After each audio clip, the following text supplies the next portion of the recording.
जय श्री कृष्णा। राधे राधे। आज आप लोग सुनेंगे गुरुवार व्रत की कथा। एक बार प्रेम से बोलिए, भगवान विष्णु की जय हो। भारतवर्ष में एक प्रतापी और दानी राजा राज्य करता था। वह नित्य गरीबों और ब्राह्मणों की सहायता करता था। यह बात उनकी रानी को अच्छी नहीं लगती थी। वह ना ही गरीबों को दान देती थी, ना ही भगवान का पूजन करती थी, और राजा को भी दान देने से मना किया करती थी।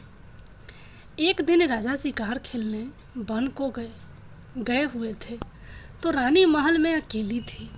उसी समय बृहस्पति देव साधु वेश में राजा के महल में भिक्षा के लिए गए और भिक्षा मांगे। रानी ने भिक्षा देने से इनकार किया और कहा कि हे साधु महाराज, मैं तो दान पुण्य से तंग आ गई हूँ।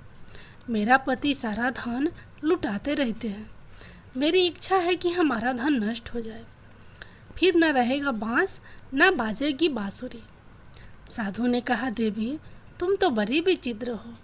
धन संतान तो सभी चाहते हैं, पुत्र और लक्ष्मी तो पापी के घर भी होने चाहिए।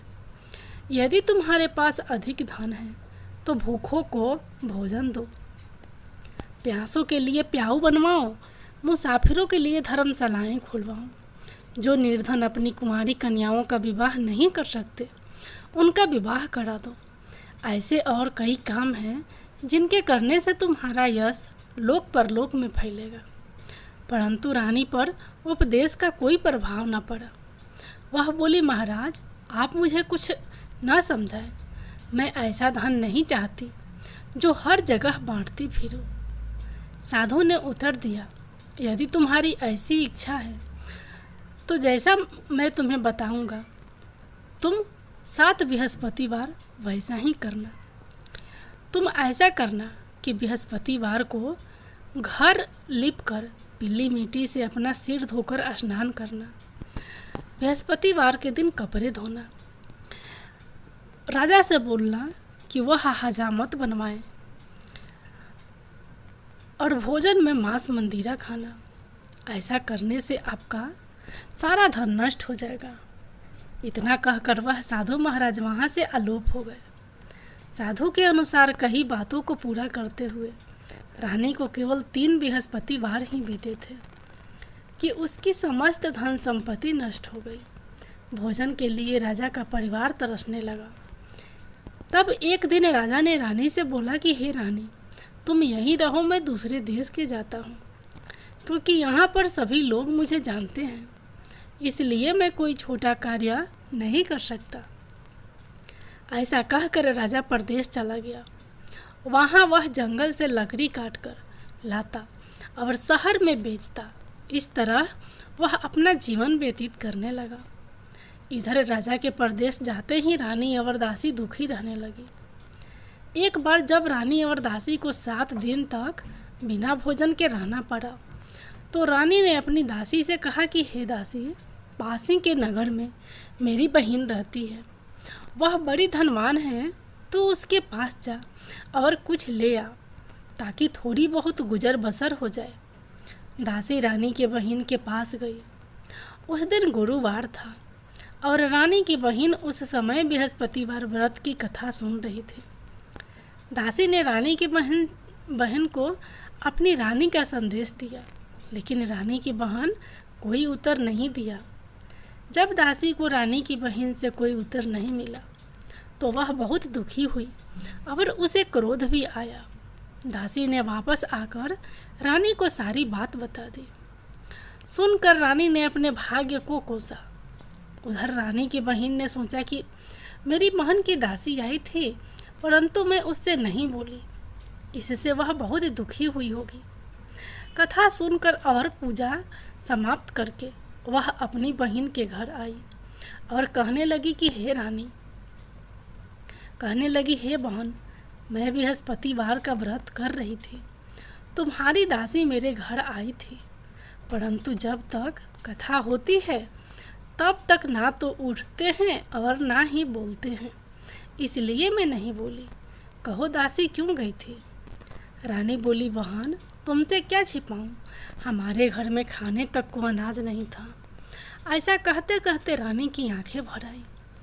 उसने दासी समेत पिछले 7 दिनों से भूखे रहने तक की बात अपनी बहन को विस्तार पूर्वक सुना दी।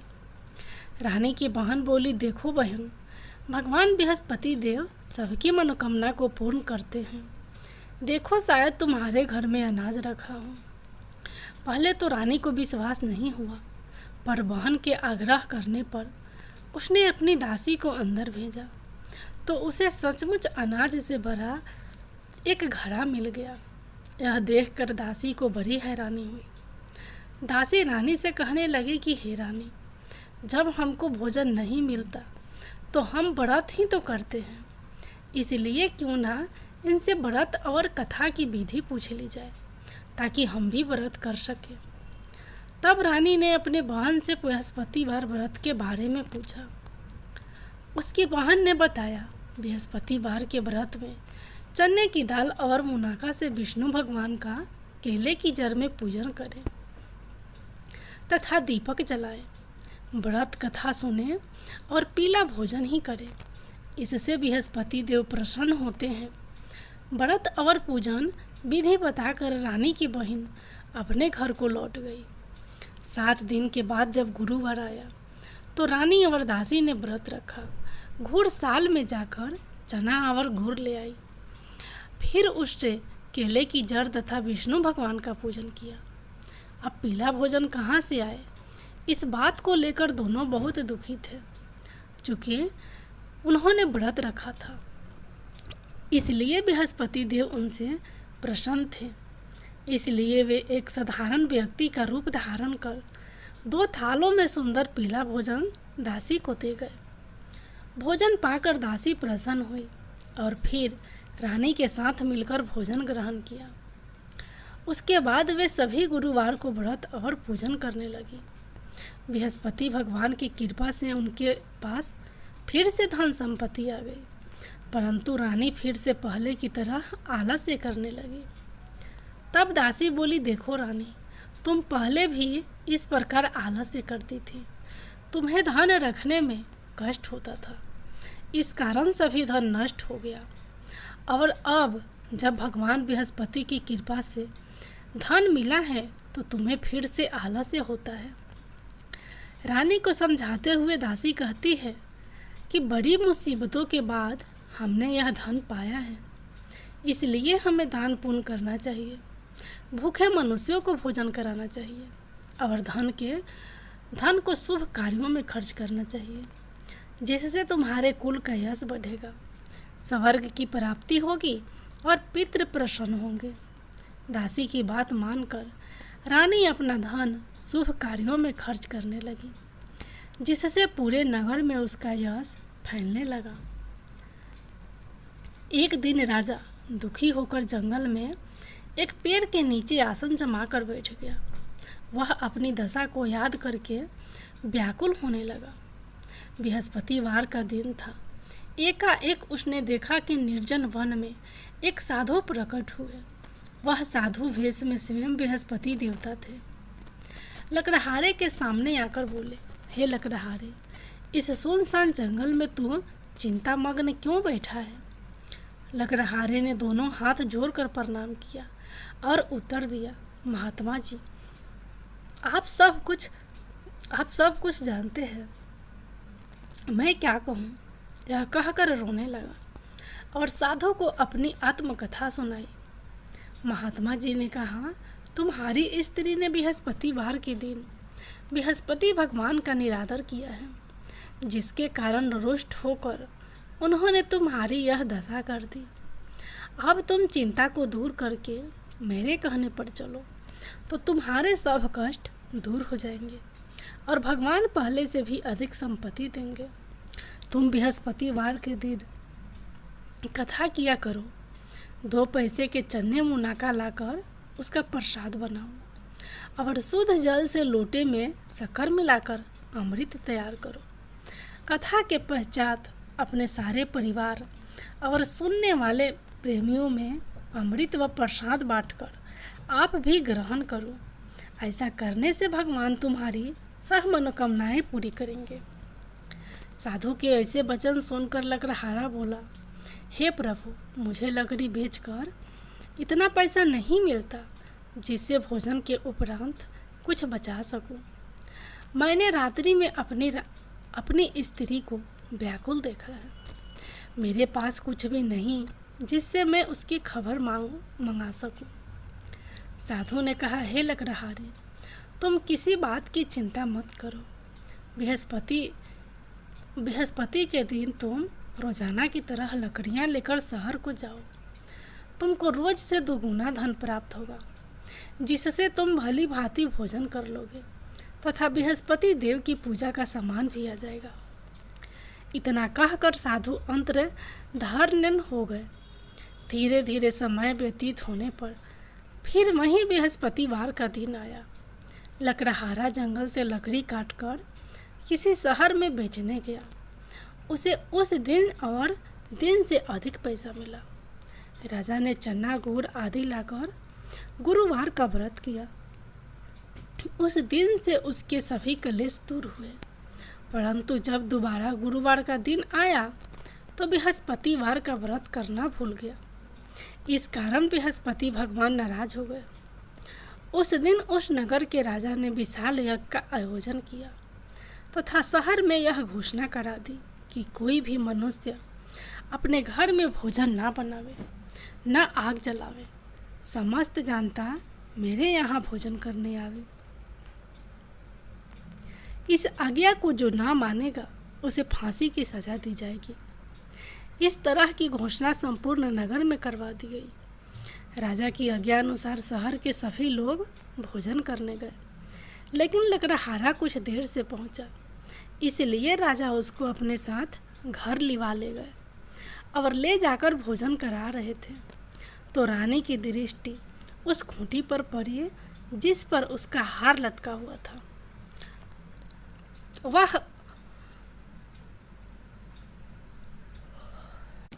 वहां पर दिखाई नहीं दिया। रानी ने निश्चय किया कि मेरा हार इस मनुष्य ने चुरा लिया है। उसी समय सिपाहियों को बुलाकर उसको कारागार में डलवा दिया।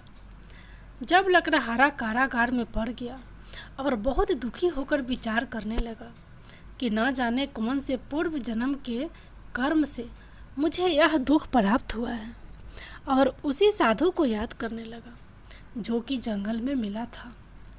उसी समय तत्काल बृहस्पति देव साधु के रूप में प्रकट हुए और उसकी दशा को देखकर कहने लगे, अरे मूर्ख, तूने बृहस्पति देव की कथा नहीं करी, इस कारण तुझे दुख प्राप्त हुआ है।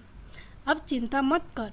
बृहस्पतिवार के दिन कारागार के दरवाजे पर 4 पैसे पड़े मिलेंगे, उनसे तू बृहस्पति देव की पूजा करना, तेरे सभी कष्ट दूर हो जाएंगे। बृहस्पति के दिन उसे 4 पैसे मिले। लकड़हारे ने कथा कही। उसी रात्रि को बृहस्पति देव ने उस नगर के राजा को सपने में कहा, हे राजा, तुमने जिस आदमी को कारागार में बंद कर दिया है वह निर्दोष है, वह राजा है, उसे छोड़ देना। रानी का हार उसी खूंटी पर लटका है। अगर तू ऐसा नहीं करेगा तो मैं तेरे राज्य को नष्ट कर दूंगा। इस तरह रात्रि के सपने को देखकर राजा प्रातः काल उठा और खूंटी पर हार देखकर लकड़हारे को बुलाकर क्षमा मांगी तथा लकड़हारे को योग्य सुंदर वस्त्र आभूषण देकर विदा कर दिया। बृहस्पति देव की आज्ञा अनुसार लकड़हारा अपने नगर को चल दिया। राजा जब अपने नगर के निकट पहुंचा तो उसे बड़ा आश्चर्य हुआ।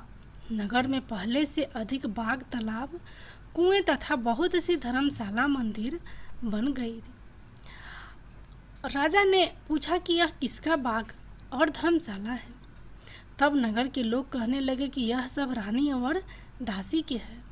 तो राजा को आश्चर्य हुआ और गुस्सा भी आया। जब रानी ने यह खबर सुनी कि राजा आ रहे हैं तो उन्होंने दासी से कहा कि हे दासी, देख, राजा हमको कितनी बुरी हालत में छोड़ गए थे। हमारी ऐसी हालत देखकर वह लौट न जाए, इसलिए तू दरवाजे पर खड़ी हो जा। रानी की आज्ञा अनुसार दासी दरवाजे पर खड़ी हो गई। राजा आए तो उन्हें अपने साथ लिवा लाई। तब राजा ने क्रोध करके अपनी रानी से पूछा कि यह धन तुम्हें कैसे प्राप्त हुआ है। तब उन्होंने कहा, हमें यह धन बृहस्पति देव के इस व्रत के प्रभाव से प्राप्त हुआ है।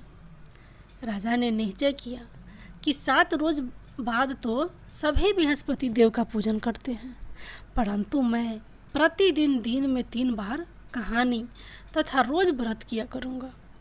अब हर समय राजा के दुपट्टे में चने की दाल बंधी रहती तथा दिन में 3 बार कहानी कहता।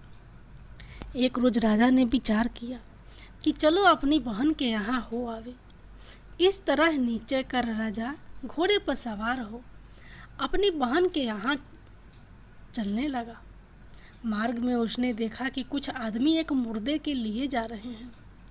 उन्हें रोक कर राजा कहने लगा, अरे भाइयों, मेरी बृहस्पति देव की कथा सुन लो। वे बोले, लो, हमारा तो आदमी मर गया है, इसको अपनी कथा की पड़ी है। परंतु कुछ आदमी बोले, अच्छा कहो, हम तुम्हारी कथा भी सुनेंगे। राजा ने दाल निकाली और जब कथा आधी हुई थी कि मुर्दा हिलने लग गया, और जब कथा समाप्त हो गई तो राम राम करके मनुष्य उठकर खड़ा हो गया। आगे मार्ग में उसे एक किसान खेत में हल चलाता मिला। राजा ने उसे देख और उससे बोले, अरे भैया, तुम मेरी बृहस्पतिवार की कथा सुन लो। किसान बोला, जब तक मैं तेरी कथा सुनूंगा तब तक 4 हरैया जोत लूँगा। जा अपनी कथा किसी और को सुनाना। इस तरह राजा आगे चलने लगा। राजा के हटते ही बैल पछाड़ खाकर गिर गए तथा किसान के पेट में बड़ी जोर से दर्द होने लगा। उस समय उसकी माँ रोटी लेकर आई। उसने जब यह देखा तो अपने पुत्र से सब हाल पूछा और बेटे ने सभी हाल कह दिया। तो बुढ़िया दौड़ी दौड़ी उस घुड़सवार के पास गई और उससे बोली कि मैं तेरी कथा सुनूंगी, तू अपनी कथा मेरे खेत पर चलकर ही कहना। राजा ने बुढ़िया के खेत पर जाकर कथा कही, जिसके सुनते ही वह बैल उठकर खड़े हुए तथा किसान के पेट का दर्द भी बंद हो गया। राजा अपनी बहन के घर पहुंचा। बहन ने भाई की खूब मेहमानी की। दूसरे रोज प्रातःकाल राजा जगा तो वह देखने लगा कि सब लोग भोजन कर रहे हैं। राजा ने अपनी बहन से कहा, ऐसा कोई मनुष्य है जिसने भोजन नहीं किया हो तो मेरी बृहस्पतिवार की कथा सुन ले। बहन बोली, हे भैया, यह देश ऐसा ही है कि पहले यहाँ लोग भोजन करते हैं, बाद में अन्य काम करते हैं। अगर कोई पड़ोस में हो तो देखकर आती हूँ। वह ऐसा कहकर देखने चली गई, परंतु उसे कोई ऐसा व्यक्ति नहीं मिला जिसने भोजन ना किया हो। अतः वह एक कुम्हार के घर गई जिसका लड़का बीमार था। उसे मालूम हुआ कि उनके यहाँ 3 रोज से किसी ने भोजन नहीं किया है। रानी ने अपने भाई की कथा सुनने के लिए कुम्हार से कहा। वह तैयार हो गया। राजा ने जाकर बृहस्पतिवार की कथा कही, जिसको सुनकर उसका लड़का ठीक हो गया। अब तो राजा की प्रशंसा होने लगी। एक रोज राजा ने अपनी बहन से कहा कि हे बहन, हम अपने घर को जाएंगे, तुम भी तैयार हो जाओ। राजा की बहन ने अपनी सास ने कहा चली जा, परंतु अपने लड़कों को मत ले जाना, क्योंकि तेरे भाई के कोई औलाद नहीं है। बहन ने अपने भैया से कहा, हे भैया, मैं तो चलूँगी पर कोई बालक नहीं जाएगा। राजा बोला, जब कोई बालक नहीं चलेगा तब तुम ही क्या करोगी जाकर। बड़े दुखी मन से राजा अपने नगर को लौट आया।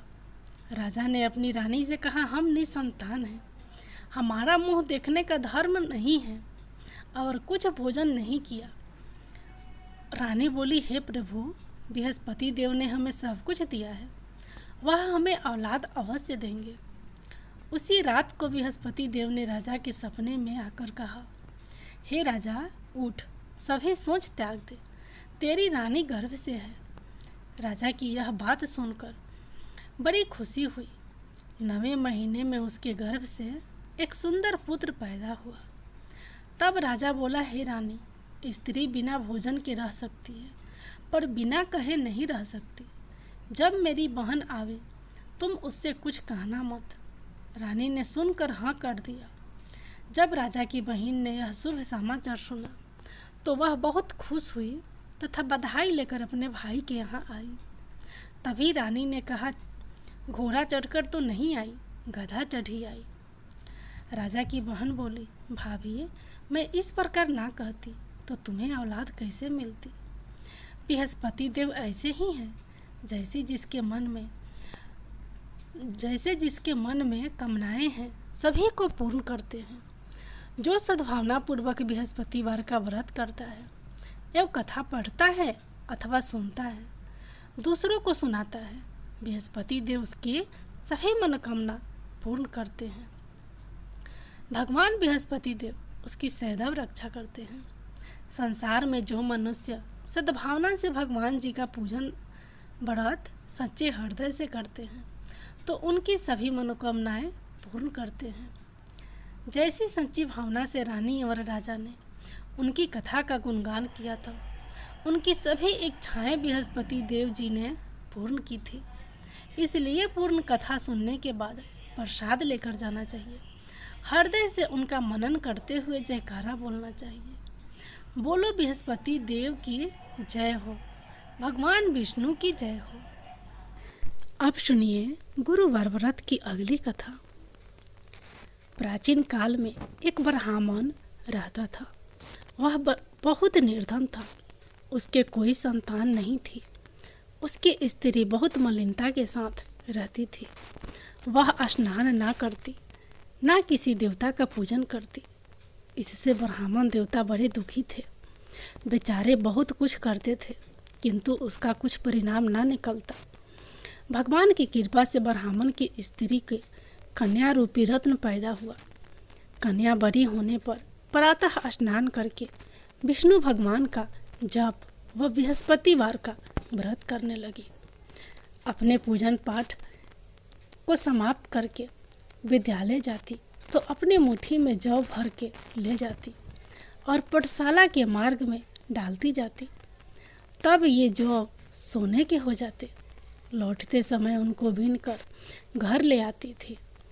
एक दिन वह बालिका सूप में उस सोने के जौ को फटक कर साफ कर रही थी कि तभी उसके पिता ने देख लिया और कहा, हे बेटी, सोने के जौ को फटकने के लिए सोने का सूप होना चाहिए।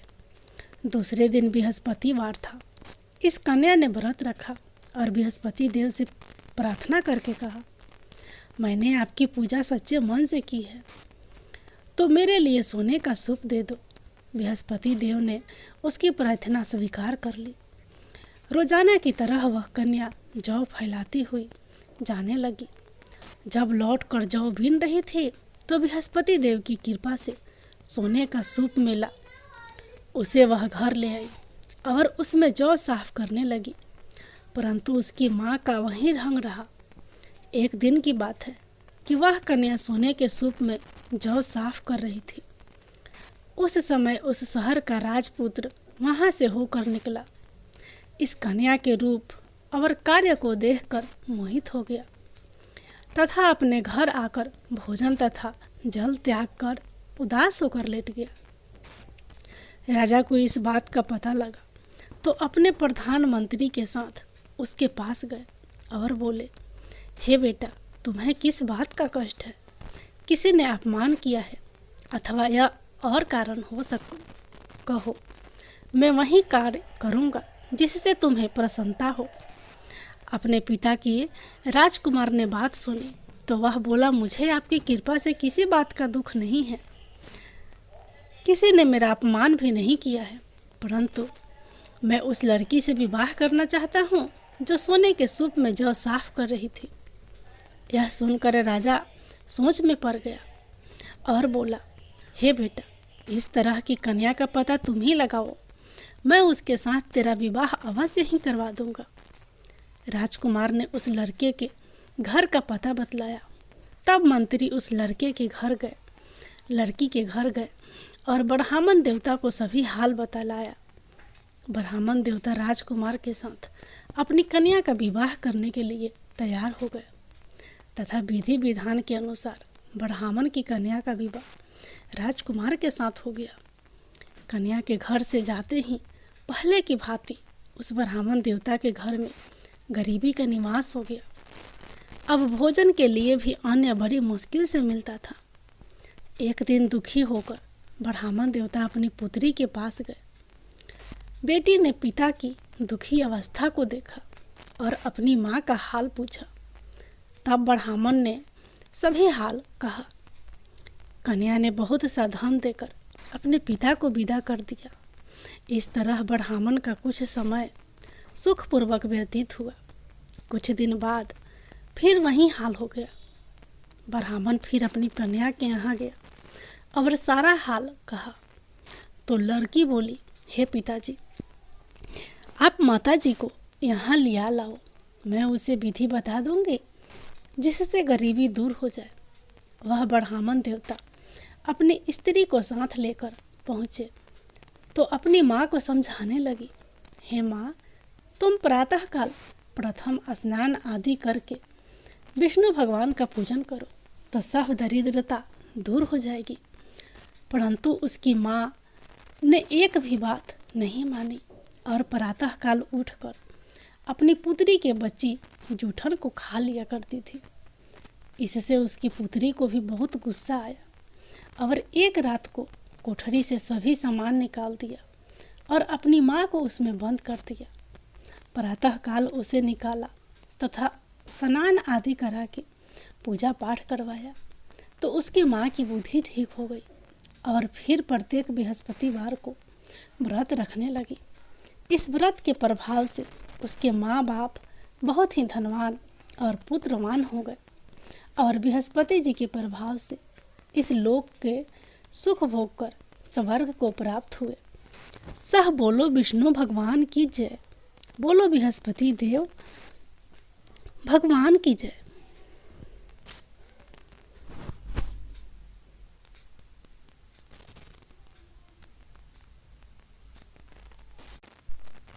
अब सुनिए बृहस्पति देव की आरती। जय बृहस्पति देवा, ओम जय बृहस्पति देवा, छिन छिन भोग लगाऊं, छिन छिन भोग लगाऊं, कदली फल मेवा। ओम जय बृहस्पति देवा, जय बृहस्पति देवा, तुम पूर्ण परमात्मा, तुम अंतर्यामी, जगत पिता जगदीश्वर, जगत पिता जगदीश्वर, तुम सबके स्वामी। ओम जय बृहस्पति देवा, जय बृहस्पति देवा, चरणामित्र निर्ज निर्मल सब पातक हरता, सकल मनोरथ दायक, सकल मनोरथ दायक, कृपा करो भरता। ओम जय बृहस्पति देवा, जय बृहस्पति देवा, तन मन धन अर्पण कर जो जन शरण परे, प्रभु प्रकट तब हो कर आकर द्वार खरे। ओम जय बृहस्पति देवा, जय बृहस्पति देवा, दीन दयाल दयानिधि भक्तन हितकारी, पाप दोष सब हरता भव बंधन हारी। ओम जय बृहस्पति देवा, जय बृहस्पति देवा, सकल मनोरथ दायक सब संशय हारो, विषय विकार मिटाओ संतन सुख हारी। ओम जय बृहस्पति देवा, जय बृहस्पति देवा, जो कोई आरती तेरी प्रेम सहित गावे, जेठानंद आनंद करे सो निश्चय पावे। ओम जय बृहस्पति देवा, जय बृहस्पति देवा। सब बोलो विष्णु भगवान की जय। बोलो बृहस्पति